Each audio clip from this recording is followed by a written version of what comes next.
At least 12 people were killed, while several others were left injured in the latest xenophobic attacks in South Africa on the 8th of September this year. About 1,000 foreign-owned businesses were looted and burnt by angry mob who claimed African migrants had taken over their jobs and were responsible for their suffering. Some countries, particularly Nigeria, whose nationals were the hardest hit, had to evacuate some of its nationals from South Africa. 3 Ghanaians were also injured during the attacks. The violence prompted reprisal attacks against South African businesses in Nigeria and the temporary closure of South Africa's diplomatic missions in Lagos and Abuja. It also sparked an international outcry and called for a boycott of South Africa. In a bid to restore diplomatic relations and friendship, South African officials, tasked by President Cyril Ramaphosa, have been visiting countries whose nationals were affected to ask for forgiveness to rebuild broken relations. Dr. Mbatha Kulu Zephania, the advisor on international relations to South African President Cyril Ramaphosa, apologized to Ghana on behalf of his country.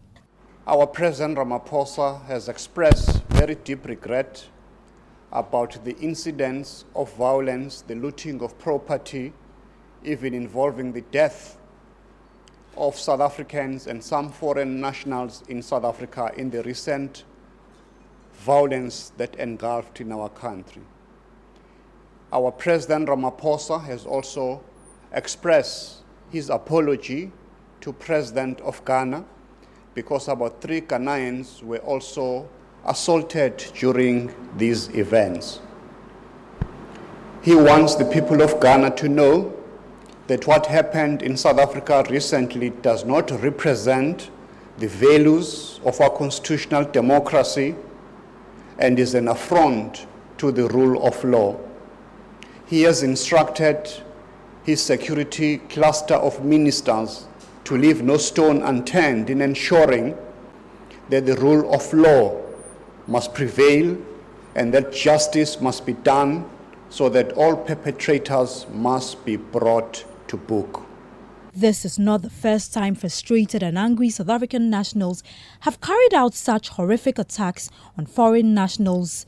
Dozens of people were killed in anti-foreigner riots in 2008 and 2015. But the SA government has not been very serious in its condemnation and punishment of such crimes, fueling perceptions that the state may be in support of these attacks tacitly.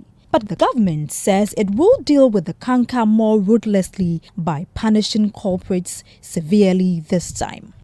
So the issues of poverty, of unemployment, of inequality is the driving force behind that.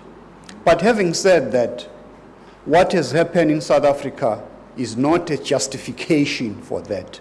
That is why President Ramaphosa has provided strong leadership and instructions to law enforcement agencies to apprehend all those people who are involved in criminality. I'm happy to indicate that more than 50 those people have been arrested. So we want justice not only to be done, but to be seen to be done. What is underlying all these issues are fundamental socio-economic challenges that we face not only in South Africa, but on the continent as a whole. So at the center of the solutions that we seek to guarantee is that this Agenda 2063 is a program of action not for Ghana or South Africa only, but for the whole African continent. So there is a collective responsibility, not only of leaders, but we as citizens of this great nation, to ensure that we push our leaders to implement that program of action so that the political freedoms that we attained in Africa must be accompanied by the economic emancipation of Africa's people.